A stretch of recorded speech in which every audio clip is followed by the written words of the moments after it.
What's good, my Zillas? I'm gonna go ahead and install the RSR Superdowns. So I'm gonna do a pretty detailed do-it-yourself video for you guys, and we'll see how it comes out.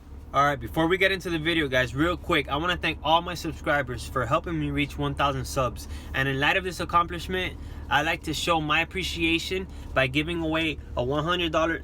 No, I was going to do one $100 gift card, but you know what? Now I'm going to do two $50 gift cards to make it a little more fair and give more than one person a chance to actually win some free money, right? Who doesn't want free money, especially in these hard times right now? So here are the rules, guys. 1, you must be a subscriber. 2, you gotta hit the like button on the video. 3, you gotta follow my IG, ZillaFullBoost. 4, you gotta comment that you already did everything I asked, and let me know how bad you want to win this free money. So this is the way that winner's gonna be chosen. There's a website that generates comments, random picks for comments. So I'm gonna do that on this video. So that's why I'm telling you, you gotta make sure that you comment that you did everything and that you're subscribed. You gotta make sure you put a comment. If not, you won't be chosen. So make sure to do everything I asked of. And again, thank you guys so much for helping me reach this. Now let's try to make it to 5,000. Let's see what I can give away then. Let's get back to the video. Here are the tools that you're going to need. You'll need obviously a jack, your strut spring compressors, an impact wrench. If you do not have an impact wrench, you can settle for a breaker bar or a pipe. You need 12mm, 17 and 19s, couple extensions, ratchet, either a flat head or if you have one of these to pull off some of the interior clips, an adjustable wrench. You can use this with a mallet or a hammer to wedge the strut into place. That's pretty much it.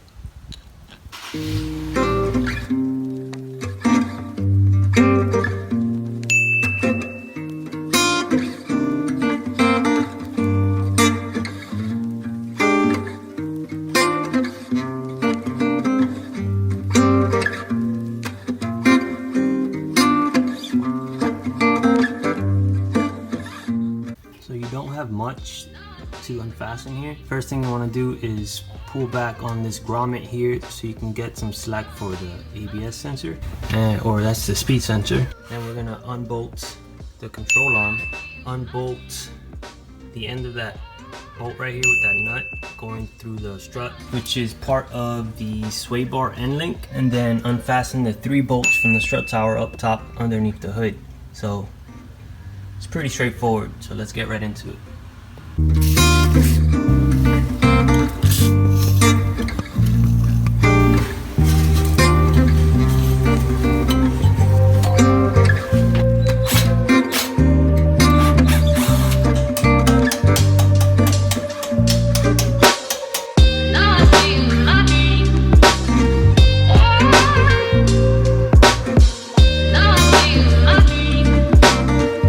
Please make sure to disconnect the DDS sensor and push back on the grommet.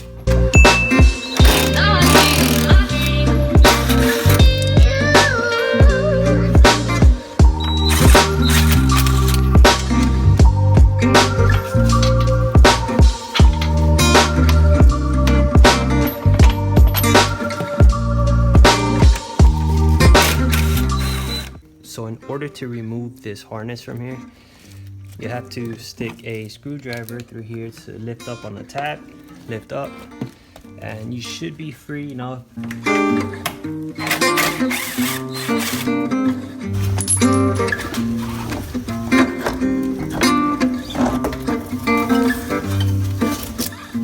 To compare the two, the front springs will generally be smaller than the rears. So with left and right, they're interchangeable. Front and rears are not interchangeable, so make sure you put the correct ones in the right location. And the way you'll know if it's right side up is that the lettering on the springs are normal, they're not upside down. So now we're going to compress the spring. You don't have to tighten them too much. Just make sure they have a bit of tension.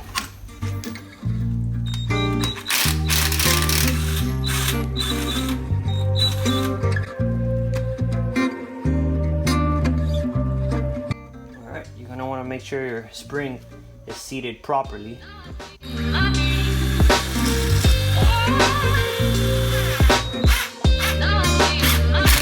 Very important, guys.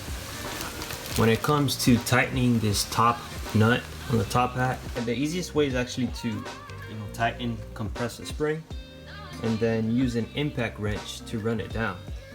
The reason why the impact wrench works the best is because it's quick, and the tube inside here, if you're to use hand tools, there's a shaft inside the tube which keeps spinning, and with the hand tools it's just gonna keep spinning and spinning. You're never gonna really tighten that. And the main reason why people get a lot of noise after doing some suspension work is because this is loose here. You can either use the impact wrench because it's quicker and easier. The impact wrench will run this down without having this shaft spin, or use a couple pliers or wrenches to spin the nut while holding this notch up here as well. It's very important. You guys have to tighten this. Get about 3 threads showing. When it comes to reinstalling the front strut, all I did was align the holes up top, and then I pushed down on this with my elbow at the same time while holding the shock in place. That way I can slide this right in, and I'm just gonna go ahead and put the bolt. Put all the bolts together in reverse order and attach the grommets over here and on the back here, as well as the DDS sensor onto the mount right there. To undo the seats, we have a couple tabs down here that you're gonna want to pull. One over here and one on the opposite side. So you're gonna pull and lift up on the seat. Now to lower the seats, you're gonna pull on this latch here in the trunk, at the same time pushing forward the seat.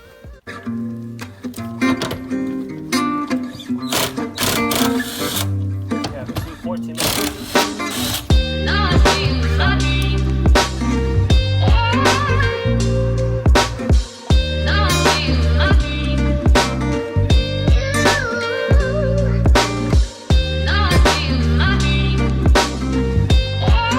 I had pretty bad camera angle in one of my footage, so I'm gonna go ahead and go through the procedure a little more in detail with you guys here. So after pulling the seats back, removing this bolster here from the side by using a 14 mil to remove this nut, you're going to lift up on this tab here, pull up on the trims, which is pretty easy. Pull up on this tab. You can either pull this off or just slightly remove 2 of the tabs here. Just pull it back, that way 2 of the tabs are off. You're going to remove 1, 2, 3, 4, 5, 6 of these black Nissan interior clips, and that's gonna give you room to lift this up slightly. And then you have various nuts and bolts here. I think there's like 7 or 8 of them, and you're gonna remove that to take the plate off, and then that's gonna expose the three nuts, which I believe are 12 millimeters for the strut. So that's pretty much it. You don't need to remove the seatbelt harness, you don't need to remove anything else. This does not need to come off. I did the entire job with all this on. I just removed this black interior trim, this plate, and this trimming over here.